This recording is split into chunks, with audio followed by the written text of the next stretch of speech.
नमस्कार, मैं हूं रत्ना और आप देख रहे हैं सी न्यूज़ भारत। आए रुक करते इस खबर की ओर। खबर मुजफ्फरपुर से है, जहां पटना में एक हॉस्टल में नीट की छात्रा के साथ हुई घटना ने पूरे समाज को झकझोर कर रख दिया है। इस घटना को लेकर शहर से लेकर गांव तक लोगों में हैरानी और आक्रोश देखने को मिल रहा है। खासकर अभिभावकों और छात्राओं में सुरक्षा को लेकर गंभीर चिंता व्याप्त है। घटना के बाद लोगों में असुरक्षा की भावना बढ़ गई है। आमजन का कहना है कि यदि पढ़ाई के लिए सुरक्षित माने जाने वाले हॉस्टल में भी इस तरह की घटनाएं हो रही हैं तो ये कानून व्यवस्था पर बड़ा सवाल है। लोगों ने दोषियों के खिलाफ सख्त से सख्त कार्रवाई करने और भविष्य में ऐसी घटनाओं की पुनरावृत्ति रोकने के लिए ठोस कदम उठाने की मांग की है। इस संवेदनशील मुद्दे पर संवाददाता दीपक कुमार तिवारी ने मुजफ्फरपुर में आम लोगों, छात्रों और सामाजिक कार्यकर्ताओं से बातचीत की। बातचीत के दौरान लोगों ने एक सुर में छात्राओं की सुरक्षा सुनिश्चित करने और हॉस्टल्स में निगरानी व्यवस्था मजबूत करने, प्रशासन की जवाबदेही तय करने की आवश्यकता पर जोर दिया। लोगों का कहना है कि जब तक दोषियों को कड़ी सजा नहीं मिलेगी और सुरक्षा व्यवस्था में सुधार नहीं होगा, तब तक समाज में डर का माहौल बना रहेगा। इस घटना ने एक बार फिर छात्राओं की सुरक्षा को लेकर ठोस नीति और सख्त कानून के प्रभावी क्रियान्वयन की जरूरत को सामने ला दिया है। नीट छात्रा के साथ जो घटना हुई है पटना में, क्या कहना चाहेंगे? कितनी सुरक्षित हैं बेटियां? अभी के सरकार में जो घटना हुआ है पटना में, उससे तो हम लोग अपने बच्चे को हॉस्टल में रखना बहुत मुश्किल समझ रहे हैं जी। और अभी की सरकार ढोंगी बहरी सरकार है जो जनता के साथ ये अन्याय हो गया है। बेटी के साथ कह रही है सरकार बेटी पढ़ाओ, लेकिन बेटी के लिए कोई सुरक्षा का व्यवस्था नहीं है। ऐसे में कैसे लोग अपने बच्चे को हॉस्टल में पढ़ने के लिए भेजेंगे? ये बहुत गलीमत की बात है। क्या कहना चाहेंगे सरकार से? इस पर कार्रवाई होनी चाहिए। सरकार को कहना चाहेंगे जो वो इधर उधर का काम छोड़ के और सुरक्षा पर व्यवस्था पर ध्यान दे। सारे पुलिसकर्मी सिर्फ शराब के पीछे पड़े रहते हैं, सिर्फ शराब और सुरक्षा के प्रति, बेटी के सुरक्षा के प्रति, समाज के सुरक्षा के प्रति कोई ध्यान नहीं है। क्या नाम हुआ आपका? मेरा नाम मनीष ठाकुर, सामाजिक कार्यकर्ता, घोसरामा गाँव। पटना में नीट छात्रा के साथ जो घटना हुई है, इस पर क्या प्रतिक्रिया देना चाहेंगे? हमें भी अखबार सब के माध्यम से, सोशल मीडिया से जानकारी, बड़ी बहुत दुखद घटना है जी। खास करके बहुत सारे ऐसे अभिभावक होते हैं जो अपने बच्चे को पढ़ाने के लिए अपने से दूर भेजते हैं, और जब उनके बच्चे के साथ इस प्रकार की जब विधि व्यवस्था और ऐसी घटना सुनने को मिलती है, दिल में बहुत चोट पहुंचता है। और ख़ास करके जो अपराधी तबके के लोग हैं जो इसमें संलिप्त है जी, सरकार उसके लिए बहुत ठोस कदम उठाए, बहुत ठोस, जिससे आगे हम भी एक बच्चे के पिताजी हैं, हमें भी उम्मीद सबको रहती है, हमें क्या छोड़े। तो सरकार एक ठोस कदम उठाए और वैसे लोगों तो फांसी, एकदम स्पीड ट्रायल लगाकर उसको फांसी दी जाए, ताकि आगे से किसी को इस प्रकार की मनोबल न बने।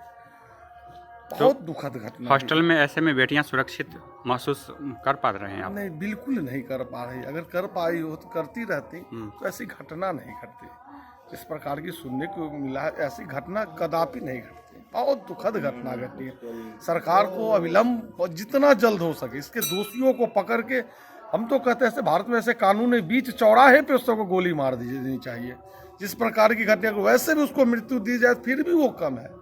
ऐसे में तो बिहार के गांव शहर से बेटियां पटना नहीं जाना चाहेंगी पढ़ने के लिए? बिल्कुल नहीं जाना चाहेंगे। बहुत सारे लोग अपने जमीन बेच करके, एक एक पैसे जोड़ करके अपने बच्चे को पढ़ाने के लिए, ना जाने सारे सपने खो करके अपने बच्चे पे समर्पित कर देते हैं जी। और जब उनके साथ ऐसे होते, बहुत दुखद घटना घटी है। क्या परिचय हुआ आपका? मेरा नाम अनमोल झा हुआ।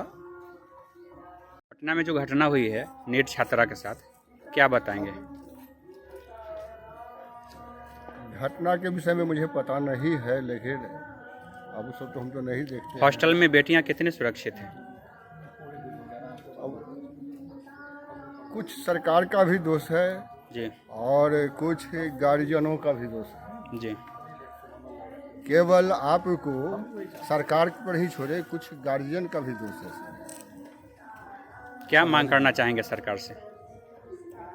कानून, ऐसा ठोस कानून बने जिससे जो अपराधी है उसको ऐसा सजा मिले जो आने वाले लोगों को नज़ीर हो, ये डर के ऐसा नहीं करे। जो अभिभावक अपने बेटियों को हॉस्टल में रखे हुए हैं या रखना चाह रहे हैं, उनको क्या सजेशन देना चाहेंगे? उनको पहले तो अपने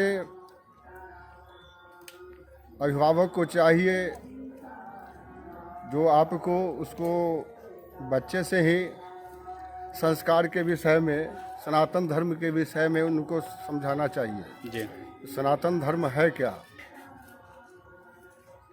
तो आज हम सनातन धर्म से बिल्कुल पीछे हट रहे हैं। इस कारण से ऐसा हो रहा है। नहीं तो यहाँ की एक एक ऐसी बेटियाँ थी जी जो आपको मरने तक तैयारी हो जाती थी। आज जो आपको ऐसे ऐसे अपराधी के चंगों में फंस जाते हैं, जी ये सब मानसिकता है की कमजोरी है। शुरू से बच्चों को ऐसे शिक्षा देनी शिक्षा चाहिए, दे। प्रशिक्षित करना चाहिए। प्रशिक्षित करना चाहिए। क्या नाम है आपका? सीताराम सिंह। नीट छात्रा के साथ जो घटना हुई है पटना में, कितना सुरक्षित रह गई हैं बेटियां हमारी? घटना के सुनने के बाद तो लग रहा है कि अब जो गार्जियन के पास उतना अगर जानकारी नहीं है तो पहले रखना ही बंद कर देंगे। जी और जिसके पास जानकारी है वो अपना व्यवस्था यानी हॉस्टल मालिक के अति आधार पर करेंगे, नहीं तो छोड़ देंगे। क्योंकि ये सब बहुत ही बल तोड़ने की बात हो रही है। क्या कहा जाए, सब सरकार क्या चाहेंगे? सरकार से कार्रवाई की मांग करेंगे आप? कार्रवाई की मांग खुद करेंगे। अगर नहीं होगा तो यानी सब लोग अनपढ़ थोड़े रह जाएंगे। इसमें सब लोग अनपढ़ रह नहीं पाएंगे और भेजेंगे तो ये दशा होगा। इसलिए सरकार अपना इस पर गाइड करे। ऐसे में बच्चों को परिवार के साथ ही रहना उचित समझने लगेंगे लोग। हाँ, परिवार के साथ तो रहना उचित समझेंगे, लेकिन परिवार के साथ उचित समझेंगे तब जब फिर अशिक्षित हो जाएंगे ना, उसके लिए भी तो सरकार को सोचना चाहिए ना। क्या नाम है आपका? मेरा नाम संजय कुमार झा।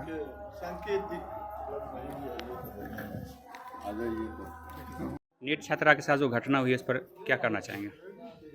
ये घटना बहुत ही अच्छा नहीं हुआ है। ये चीज़ अच्छा नहीं है। इससे में लड़की लोग सेफ फील नहीं करेंगी खुद को। इसलिए सरकार को सख्त से सख्त कार्रवाई करनी चाहिए जो ये किया है, और उन्हें फांसी की सज़ा दे देनी चाहिए। हॉस्टल में ऐसे में बेटियां सुरक्षित नहीं रहें? नहीं, ऐसे में अगर हम लोग भी अगर कभी सोचेंगे या हॉस्टल में रह के पढ़ाई करें तो ये हम लोग को डर लगेगा जो कहीं ऐसा हम लोग के साथ भी ना हो जाए। क्या नाम हुआ? कीर्ति। पटना में नीट छात्रा के साथ जो घटना हुई है हॉस्टल में, क्या कहना चाहेंगे इसके बारे में?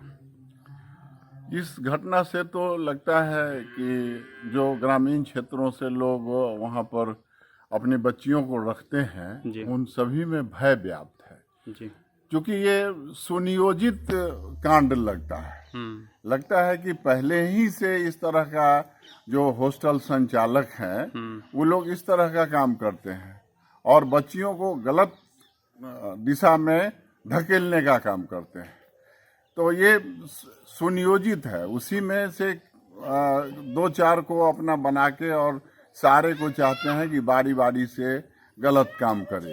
तो पूरे ग्रामीण क्षेत्रों में इस बात के लिए भय है कि अवैध रूप से जो हॉस्टल चलता है, जिसकी कोई निगरानी नहीं है, वो उसका सतत निगरानी होना चाहिए, सतत उसका रजिस्ट्रेशन होना चाहिए, कितने बच्चे बच्चियां विद्यालय में है उसका मॉनिटरिंग होना चाहिए, और तब जा कर के ये सही दिशा में जाएगा। नहीं तो वो तो धंधा का काम करने लगा है। लोग बच्चों को बहला फुसला करके गलत दिशा में ये सुनियोजित तरीके से ये काम को अंजाम दिया जा रहा है। बिहार में बेटियां कितना सुरक्षित है? इस घटना से तो दिल दहल जा रहा है, सवाल भी उठ रहे हैं। बेटियां सुरक्षित हैं, जिसमें कोई शक नहीं है। रात के 11 बजे चले, 12 बजे चले, दिन में चले, रात में चले, लेकिन जो घाघ षड्यंत्रकारी हैं उसके षड्यंत्र से कैसे बचे, इस पर ध्यान देना होगा। आप सरकार से क्या मांग करना चाहेंगे? हम सरकार से मांग यही करते हैं कि आप उन सभी संचालकों का एक मीटिंग करिए, उसका रजिस्ट्रेशन करिए, उसके निगरानी पर अपना सिस्टम में लगाइए। उसके बाद ये व्यवस्था हो सकता है कि सही हो, नहीं तो ये कैंसर बन चुका है। और कोई भी अपनी बच्चियों को हॉस्टल में रखना नहीं चाहेगा। क्या परिचय हुआ आपका? मनोज कुमार झा, जिला उपाध्यक्ष, जनता दल यू। पटना में नीट छात्रा के साथ जो घटना हुई है, तो ऐसे में बेटियां कितनी सुरक्षित हैं? सुरक्षित कुछ तो लड़कियों की भी कमी है जी, कि अगर उनके साथ कुछ दुर्घटना होता है तो कहीं ना कहीं उनका भी हाथ इसमें होता है, कहीं ना कहीं उनका भी होता है। अगर जो नीट एंड क्लीन होती है वो उसका हाथ कोई नहीं पकड़ सकता है, और कहीं ना कहीं वो उसमें सम्मिलित होती है जब भी उनके साथ कोई छेड़छाड़ होता है या कोई दुर्घटना होता है। तो ऐसे में हॉस्टल जाना चाहेंगे मतलब गांव शहर से बेटियां? जाना तो चाहेंगी वो, अगर तो इस तरह की घटना हो रही है, सुरक्षित महसूस नहीं कर सुरक्षित नहीं महसूस कर रही है तो उसके लिए सुरक्षा की दृष्टि से उनको प्रशासन को टाइट करना पड़ेगा। सरकार से क्या मांग करना चाहेंगे? सरकार से मांग करेंगे कि यह लड़कियां सुरक्षित हो, और समाज के लोगों को भी जागृत होने की जरूरत है, बिल्कुल, कि अपने बच्चों पर नजर रखें। बिल्कुल बिल्कुल। क्या नाम हुआ आपका? हम गणेश कुमार ठाकुर। अच्छा, पटना में नीट छात्रा के साथ जो घटना हुई है, क्या बताना चाहेंगे आप? देखिए, पटना में जो हुआ, कई सारी लड़कियां हैं जो बाहर पढ़ने के लिए जाती है, कई सारे होप लेके जाती हैं कि हमें अगर रूम नहीं मिले तो हम हॉस्टल में रहेंगे, वहाँ के जो भी संचालक रहेंगे, हॉस्टल के आदमी सब हमारी देखरेख करेंगे। अगर ऐसा ही किसी और लड़की के साथ किया जाएगा तो वो कैसे बाहर रहेंगे, कैसे अपना सपना पूरा करेंगे? पढ़ाई के लिए जाते हैं वहाँ पे। कट करिए थोड़ा। तो क्या मतलब क्या बताना चाहेंगे कि ऐसे में बेटियां सुरक्षित नहीं है? बिल्कुल नहीं है। तो ऐसे में तो लोग नहीं जाना चाहेंगे हॉस्टल। अब कैसे जाना चाहेंगे? लड़कियां खुद को सेफ ही फील नहीं कर पाएंगी। यह घटना हुई है, बहुत निंदनीय है। बहुत ही ज़्यादा। सरकार से क्या मांग करना चाहेंगे आप? सख्त कार्रवाई होनी चाहिए। किस तरह का कार्रवाई? जैसे उनके साथ जो हुआ उनको अरेस्ट किया जाए, उनके खिलाफ उनको फांसी की सज़ा देनी चाहिए, ताकि दूसरी छात्रा के साथ ऐसे नहीं हो। ऐसा नहीं हो। क्या नाम हो आपका? सलोनी झा। ये जो घटना हुई है, मतलब क्या कहना चाहेंगे? अच्छा हुआ या क्या? बहुत ही बुरा हुआ है। कार्रवाई होनी चाहिए इस मामले में। बहुत ही ज़्यादा कार्रवाई होनी चाहिए, और जो ये किया है उसको फांसी का सज़ा सुनाया जाए। हॉस्टल में जो छात्रा रह रही हैं तो ऐसे में सुरक्षित महसूस नहीं कर रही होंगी? नहीं, बिल्कुल नहीं। शहर जाकर के लोग नहीं पढ़ना चाहेंगे ऐसे में? हाँ सरकार को कार्रवाई करनी चाहिए। जी। मुजफ्फरपुर से सी न्यूज़ संवाददाता दीपक कुमार तिवारी की रिपोर्ट में फिलहाल इतना ही। देश और दुनिया की तमाम बड़ी खबरों के लिए आप देखते रहिए सी न्यूज़ भारत।